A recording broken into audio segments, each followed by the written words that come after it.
Hello, students. Today we are going to finish our exploration of the complex character of Dr. Jekyll from Strange Case of Dr. Jekyll and Mr. Hyde.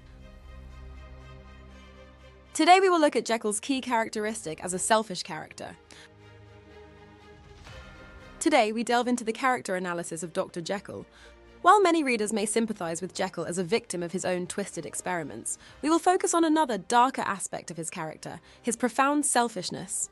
By examining Jekyll's disregard and lack of concern for the potential consequences of his actions, both for himself and those around him, we will uncover how his quest for personal fulfillment and indulgence in his darker desires blinds him to the devastating impact he inflicts on others, all whilst he portrays himself as the victim. We will explore how Stevenson's portrayal reveals a man driven by selfish motives and a perilous lack of empathy. Let's begin!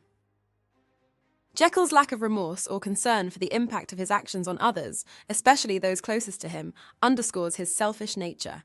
This is evident in the quote, "When I came to myself at Lanyon's, the horror of my old friend perhaps affected me somewhat. I do not know. It was at least but a drop in the sea to the abhorrence with which I looked back upon these hours."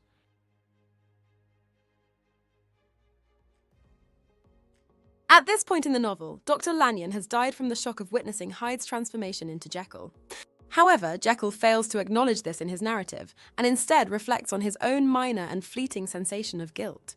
Rather than expressing genuine remorse, accepting any responsibility for the harm he has caused by exposing his horrifying scientific achievements to Lanyon, Jekyll prioritizes his own feelings and experiences, downplaying the significance of Lanyon's death in favor of his own emotional turmoil. Indeed, Jekyll's reaction to his friend's horror is almost entirely consumed by his own emotions, so much so that he cannot even pinpoint exactly what sensations he felt towards Lanyon at that moment. "I do not know," he says, further claiming that any guilt he felt on behalf of others was but a drop in the sea in comparison to his feelings towards himself. This self-centered perspective highlights Jekyll's inability or unwillingness to consider the welfare and suffering of others, reinforcing the idea that his actions are driven by his own desires and concerns, rather than any sense of moral responsibility or empathy for those around him. Rather than reflecting upon the impact of Hyde's murder of Sir Danvers Carew, Jekyll selfishly reflects upon his own feelings following the crime.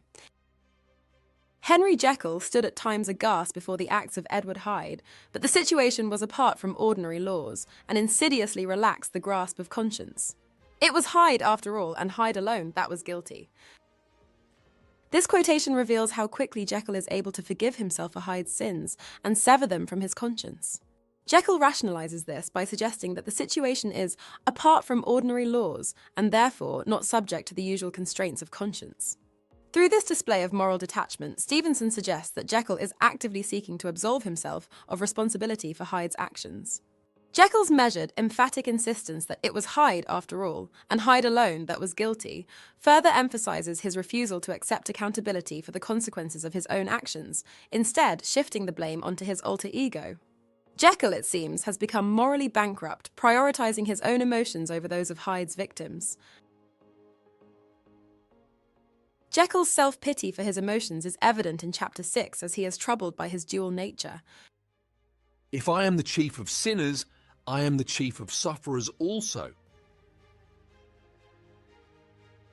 Jekyll's selfishness is further emphasized in the final words of the narrative.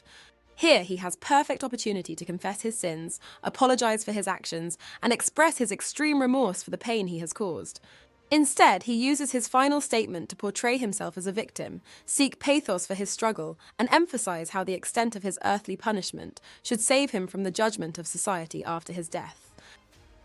"My punishment might have gone on for years, but for the last calamity which has now fallen, and which has finally severed me from my own face and nature." Similarly, his assertion that he is the chief of sufferers highlights his self-centered perspective. By positioning himself as both the perpetrator and the primary victim of his actions, Jekyll reveals his egocentric worldview and his unwillingness to fully acknowledge the consequences of his behavior. In his final words, Jekyll's lack of accountability and self-centeredness are evident as he focuses on portraying himself as a victim rather than acknowledging the harm he has caused others. Jekyll implies that he sees himself as a passive recipient of punishment rather than an active participant in his own downfall. And that brings us to the end of today's lesson, students. We explored how Dr. Jekyll's selfishness manifests through his lack of concern for Dr. Lanyon's death, his detachment from Hyde's crimes, which allows him to prioritize his own emotions, and his final self-pitying farewell as he portrays himself as the victim.